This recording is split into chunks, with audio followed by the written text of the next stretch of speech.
Salam kerahiman. Hari ini kita ketemu lagi tanggal 18 Februari. Kita akan baca dari 1017. Dalam nama Bapa dan Putra dan Roh Kudus. Amin. 1017.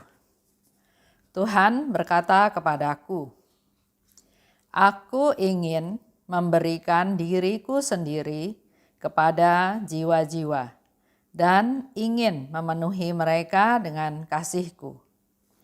Tetapi tidak banyak jiwa yang mau menerima semua rahmat yang ingin diberikan oleh kasih-Ku kepada mereka.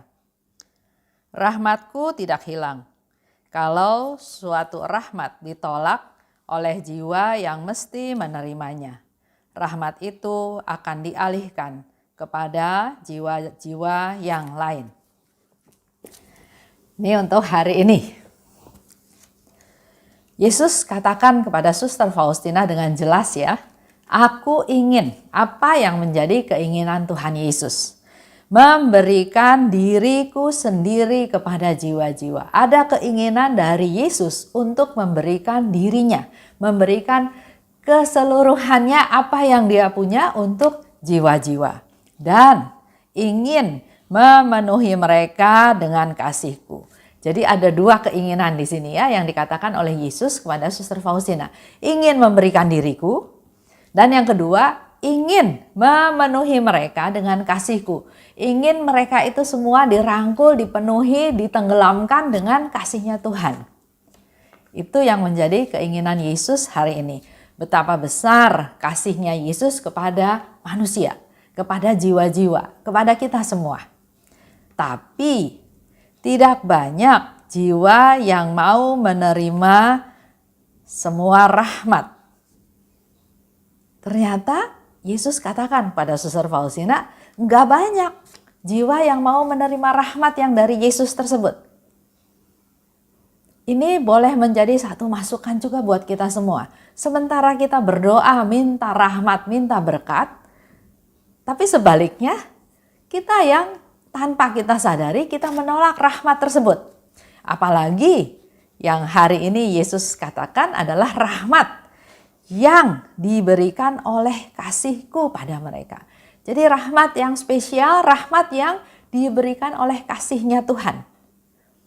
Di sini kita bisa tahu ya, ada banyak rahmat. Tapi hari ini Tuhan Yesus katakan dia ingin memberikan banyak rahmat.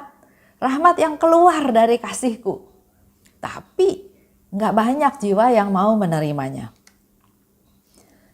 Rahmat-Ku tidak hilang. Jadi apa yang Yesus berikan itu tidak ada yang sia-sia. Kalau kita diberi rahmat oleh Tuhan, tapi kita nggak mau terimanya, maka rahmat itu juga tidak sia-sia. Tidak percuma. Yesus katakan dia akan berikan rahmat itu kepada orang lain, kepada jiwa lain. Kalau suatu rahmat ditolak oleh jiwa yang mesti menerimanya. Di sini saya melihat satu kata mesti, harus. Jadi Yesus katakan bahwa sebetulnya ada rahmat yang keluar dari kasih-Nya Tuhan yang harusnya diterima oleh si jiwa tersebut. Contoh ya, misalnya harusnya diterima oleh saya. Yesus sediakan rahmat spesial ini, rahmat khusus ini yang keluar dari kasih-Nya yang mestinya harusnya saya terima. Tapi karena saya menolak, maka rahmat itu akan dialihkan pada jiwa yang lain. Pernah juga kalau Bapak Ibu masih ingat di diary nomor tertentu ya, Yesus katakan kepada Suster Faustina, ambillah rahmat-rahmat yang tidak diterima atau yang tidak dikehendaki oleh orang-orang tersebut. Jadi Yesus memberikan rahmat, tapi ada rahmat-rahmat yang ditolak, tidak diterima oleh jiwa-jiwa tersebut.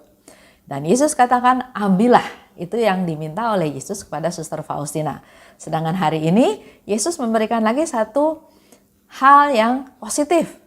Kalau rahmat-Ku yang aku berikan kepada mereka yang mestinya mereka terima, tapi mereka enggak terima, rahmat-Ku akan kualihkan pada jiwa lain. Begitu pula dengan perbuatan baik kita. Kalau kita berbuat baik, enggak ada yang sia-sia.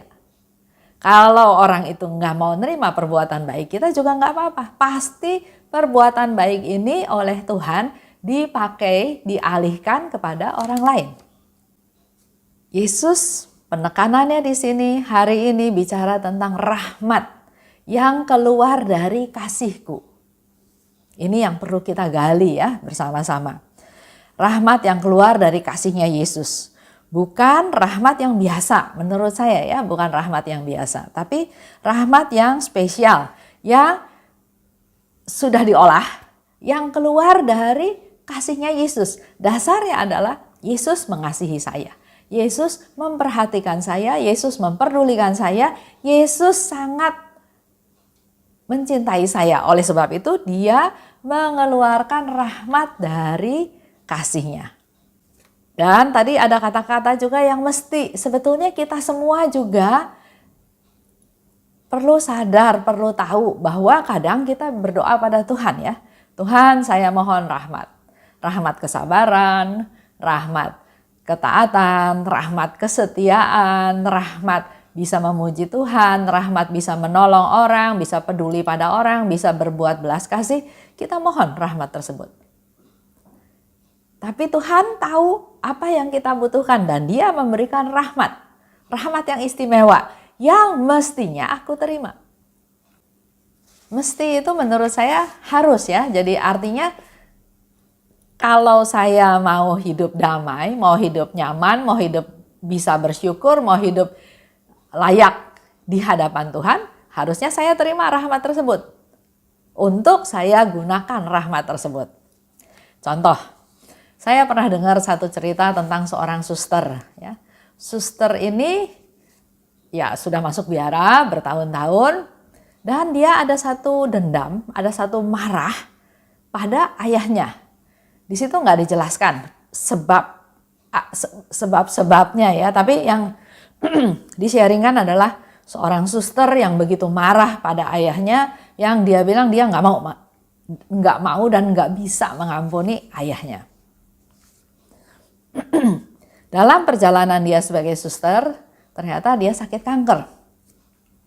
Jadi dia mengalami perawatan, mengalami ke rumah sakit ya, kemo dan seterusnya. Itu dia jalani, dia lakukan. Suatu hari dia mendengar bahwa ayahnya sakit. Awalnya ya sudah, dia juga benci sama ayahnya, ya ayahnya sakit ya sudah ya, tapi dia punya satu dorongan bahwa sebagai anak dia punya kewajiban.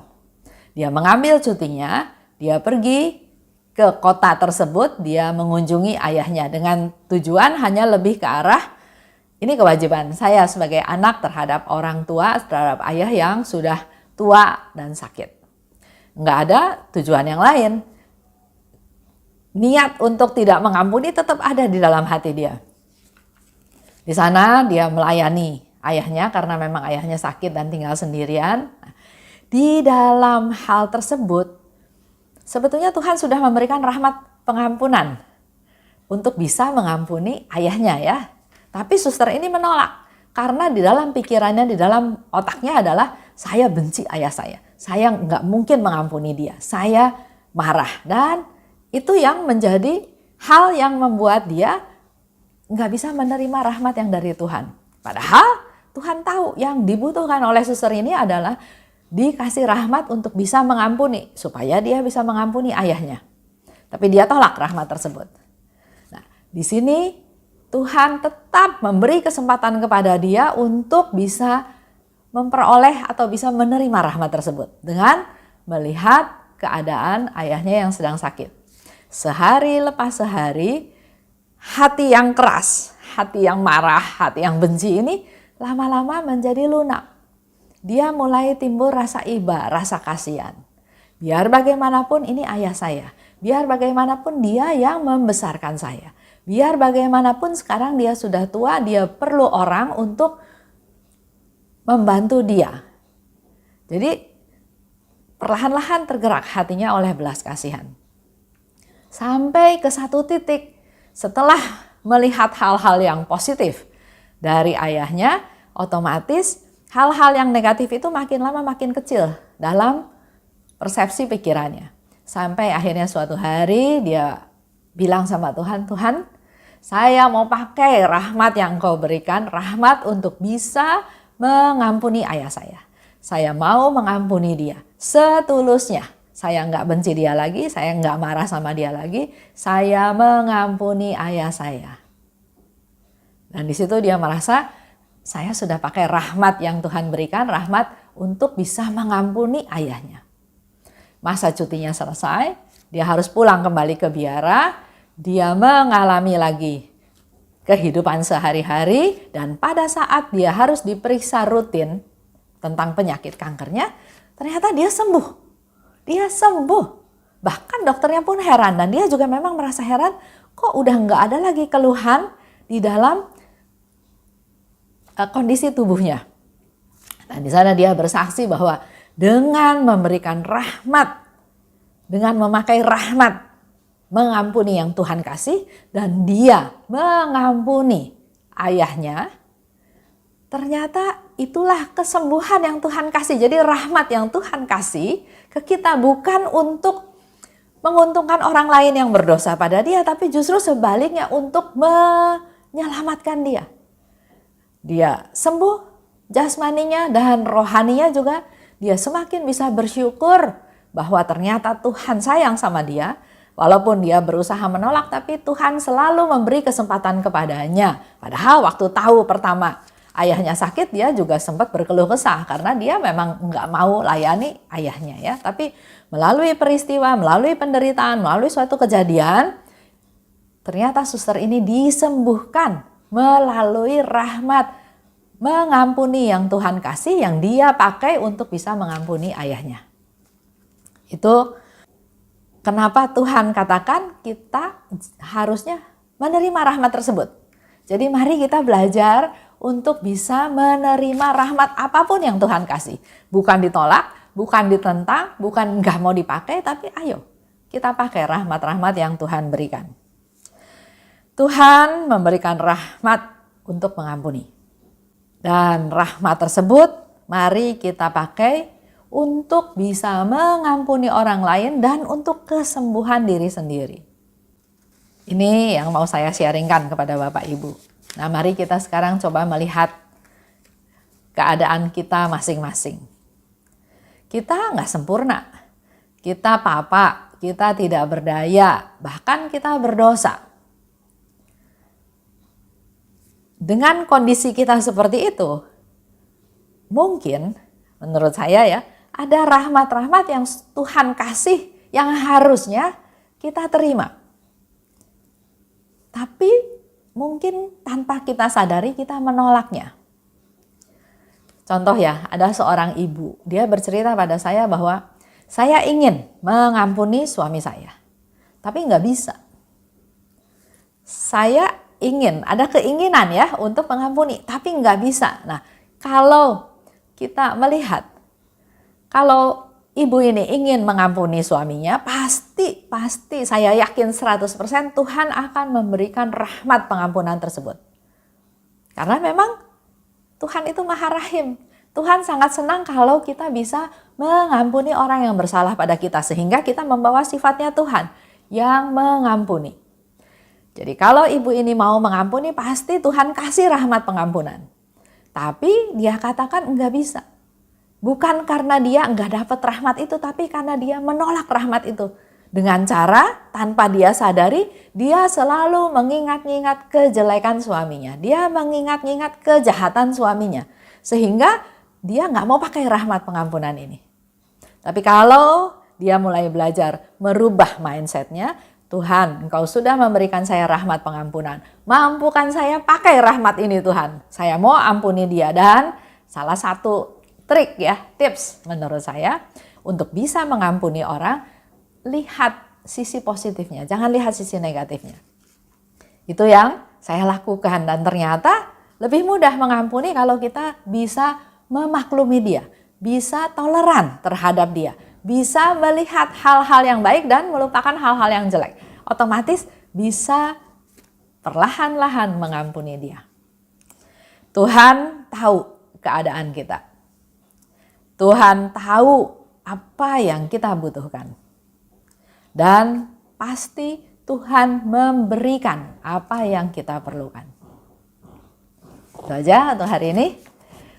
Semuanya terjadi karena Tuhan mengasihi kita dan Tuhan ingin kita semua hidup dalam kasih-Nya.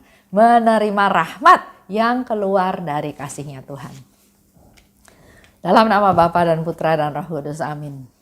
Oh luka kerahiman, oh hati Yesus, sembunyikanlah aku di dalam lubuk hatimu. Laksana satu tetes darahmu sendiri. Dan jangan biarkan aku terlepas dari situ selama-lamanya. Kurunglah aku di dalam lubuk hatimu, dan ajarlah aku mencintai Engkau. Tuhan, mampukan aku memahami sepenuhnya siapa dirimu. Bawalah aku masuk ke dalam rengkuhan mesra-Mu, sejauh itu dapat ditanggung oleh kodrat insani. Amin. Dalam nama Bapa dan Putra dan Roh Kudus, amin. Salam kerahiman.